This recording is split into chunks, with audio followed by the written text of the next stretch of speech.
21 പേരടങ്ങുന്ന ഈ ഗവൺമെൻറ്റിലെ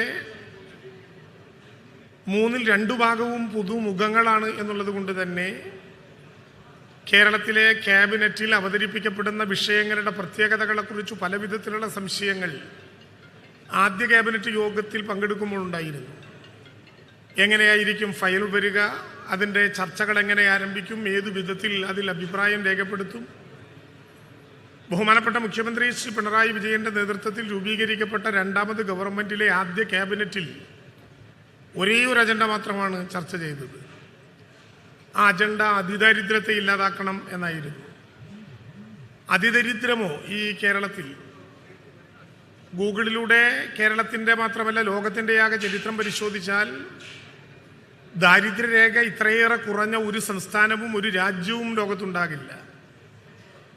ആ ഘട്ടത്തിൽ പിന്നെ എന്തുകൊണ്ട് അതിദരിദ്രം ഉണ്ടാകുന്നു കേരളത്തിലെന്ന ചോദ്യം ഞങ്ങൾ മന്ത്രിമാരുടെ ഇടയിൽ തന്നെ ഉണ്ടായി.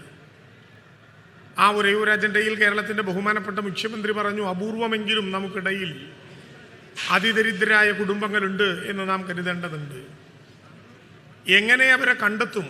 ഏതെങ്കിലും വിധത്തിലുള്ള വിദ്വേഷമോ പ്രീണനമോ ഇല്ലാതെ യഥാർത്ഥത്തിലുള്ള ഗുണഭോക്താക്കളെ എങ്ങനെ കണ്ടെത്തുമെന്ന ചോദ്യത്തിന് ഒരേ ഒരു ഉത്തരമായിരുന്നു 24 ചുണ്ടുകളിലും ഉയർന്നു വന്നത്.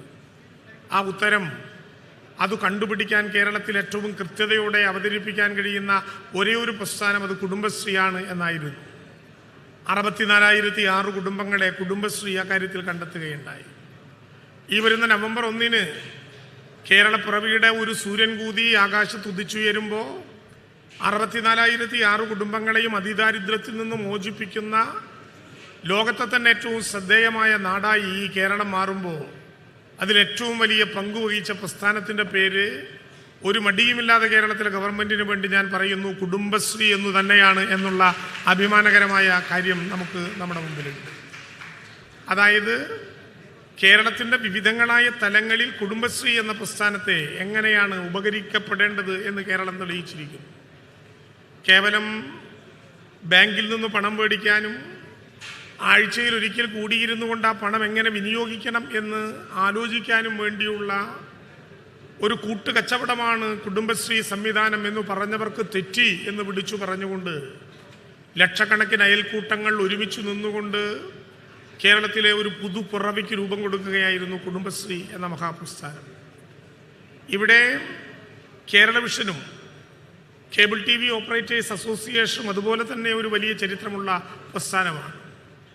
പതുക്കെ കേരളത്തിൻ്റെ എല്ലാ മേഖലകളിലേക്കും കോർപ്പറേറ്റ് മേധാവിത്വം കടന്നു വരുന്നതിൻ്റെ തുടക്കം പല തലങ്ങളിലുണ്ടായ ഘട്ടത്തിൽ ഒരുപക്ഷെ എത്രയോ കാലം മുമ്പ് ഞാനിപ്പോൾ പ്രിയപ്പെട്ട സംസ്ഥാന പ്രസിഡന്റ് പ്രവീൺ മോഹനോട് ഗോപിനാഥിനെ കുറിച്ച് ചോദിക്കുകയായിരുന്നു.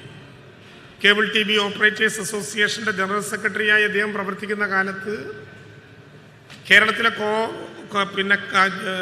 ഈ കേബിൾ TV രംഗത്തേക്കുള്ള ഉത്തമ മാധ്യമങ്ങളുടെ കടന്നുകയറ്റത്തിനെതിരായി തിരുവനന്തപുരം മുതൽ തൃശ്ശൂർ വരെ സംഘടിപ്പിച്ച കേബിൾ TV ഓപ്പറേറ്റേഴ്സ് അസോസിയേഷൻ്റെ നേതൃത്വത്തിലുള്ള കോർപ്പറേറ്റ് വൽക്കരണത്തിനെതിരായിട്ടുള്ള മഹാപ്രസ്ഥാനം തിരുവനന്തപുരത്ത് കോട്ടയ്ക്കകത്ത് പ്രിയദർശിനി ഹാളിൽ ചേർന്ന ഒരു കൺവെൻഷനിലേക്ക് എത്തിച്ചേർന്നപ്പോൾ കേരളത്തിലെ കേബിൾ TV ഓപ്പറേറ്റേഴ്സ് അസോസിയേഷൻ്റെ ഭാഗമായിട്ടുള്ള ചെറുമെഴുകുതിരികൾ ഒരുമിച്ച് നിന്നുകൊണ്ട് കോർപ്പറേറ്റ് വൽക്കരണത്തിനെതിരായ കേരളത്തിൻ്റെ ആകാശങ്ങളെ നിറയ്ക്കാനുള്ള കരുത്ത് സംഭരിക്കുകയാണെന്ന് പ്രഖ്യാപിച്ച ചടങ്ങിൽ പങ്കാളിയാകാൻ അവസരം കിട്ടിയ ഒരാളാണ് ഞാൻ. അവിടെ നിന്ന് ആലോചിക്കപ്പെടുകയും അവിടെ നിന്ന് ഉൽപ്പാദിപ്പിക്കപ്പെടുകയും അവിടെ നിന്ന് ഉയർന്നു വരികയും ചെയ്ത ചിന്തകളുടെ തുടർച്ചയാണ് കേരള വിഷൻ. കേരള വിഷൻ ഇന്ന് കേരളത്തിലെ ഏറ്റവും ശ്രദ്ധയോടെ ജനകീയ പ്രശ്നങ്ങൾ അവതരിപ്പിക്കാൻ കഴിയുന്ന ഏറ്റവും വിപുലമായ ഒരു വാർത്താ വിതരണ ശൃംഖലയായി കേരളത്തിൽ മാറാൻ വേണ്ടി കഴിഞ്ഞു.